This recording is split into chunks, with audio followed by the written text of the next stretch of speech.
ബഹുമാനപ്പെട്ട സയ്യിദ് മുഹമ്മദ് അലി ശിഹാബ് തങ്ങൾ, ഞാൻ ചോദിക്കുന്നു, ഈ നാട്ടിലുള്ള മുഴുവൻ ശക്തികളെയും ഞാൻ വെല്ലുവിളിക്കുന്നു, ഒരു കെൽമത്ത് എന്റെ നാവ് കൊണ്ടോ ഞങ്ങളുടെ ഉലമാക്കളുടെ നാവ് കൊണ്ടോ ആ ബഹുമാനപ്പെട്ട തങ്ങളവർകൾക്കോ അവരുടെ കുടുംബത്തിനോ എതിരായി എവിടെയെങ്കിലും പറഞ്ഞിട്ടുണ്ടോ, പ്രസ്താവിച്ചിട്ടുണ്ടോ?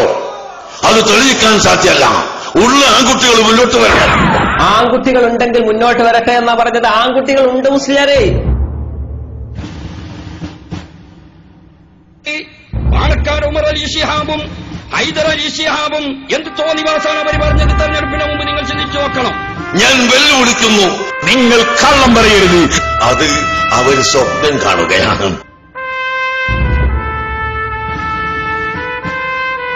തലപ്പത്ത് നിൽക്കുന്നവർ ഒഴിവാകണം, എന്നാലേ പാർട്ടി നന്നാവൂ. ആദ്യം പാണക്കാട്ടുകാർ മാറിക്കൊടുക്കണമെങ്കിൽ മാത്രമേ ഈ മുസ്ലിം ലീഗ് എന്ന് പറയുന്ന രാഷ്ട്രീയ പാർട്ടി നന്നാവൂ. അത് അവർ സ്വപ്നം കാണുകയാണ്. 90% വരുന്ന മുസ്ലിം ലീഗുകൾ സുന്നികളാണ്. ഈ മുസ്ലിം ലീഗ് എന്ന് പറയുന്ന രാഷ്ട്രീയ പാർട്ടി അധികാരത്തിൽ വന്നതിന് ശേഷം സുന്നി സമൂഹത്തിന് എന്തെങ്കിലും ഒരു ഗുണം ചെയ്തതായിട്ട് തെളിയിക്കാൻ ഒരു ഉമ്മപറ്റ മുസ്ലിം ലീഗാണ് സാധ്യമാണോ നിങ്ങൾ വെല്ലുവിളിച്ചു? സമുദായത്തിലെ ജനങ്ങളുടെ മനസ്സിലേക്ക് നിങ്ങൾ വിഷവിത്തുകൾ പാകരുത്. ഇന്നത്തെ ഈ കേരളം ഉണ്ടല്ലോ, ലോകത്തിലെ മുസ്ലിങ്ങൾക്ക് മാതൃകയാണ് ഈ കേരളം. ലോക മുസ്ലിങ്ങൾക്ക് സ്വന്തം രാജ്യത്തോട് ഇഴുകിച്ചേർന്ന് ജീവിക്കുന്ന ലോകത്തിലെ ഒരു മുസ്ലിം രാഷ്ട്രീയ ശക്തി അനിഷേധ്യമാണ്. അത് ഇന്ത്യൻ യൂണിയൻ മുസ്ലിം ലീഗ് മാത്രമാണ് ഈ കേരളക്കരയിൽ. അങ്ങനെ ഒരു രാഷ്ട്രീയ ശക്തി, അങ്ങനെ ഒരു രാഷ്ട്രീയ ഇച്ഛ, അങ്ങനെ ഒരു രാഷ്ട്രീയ ഫോഴ്സ് ലോകത്ത് തന്നെ ഈ കേരളക്കരയിലേ ഉള്ളൂ.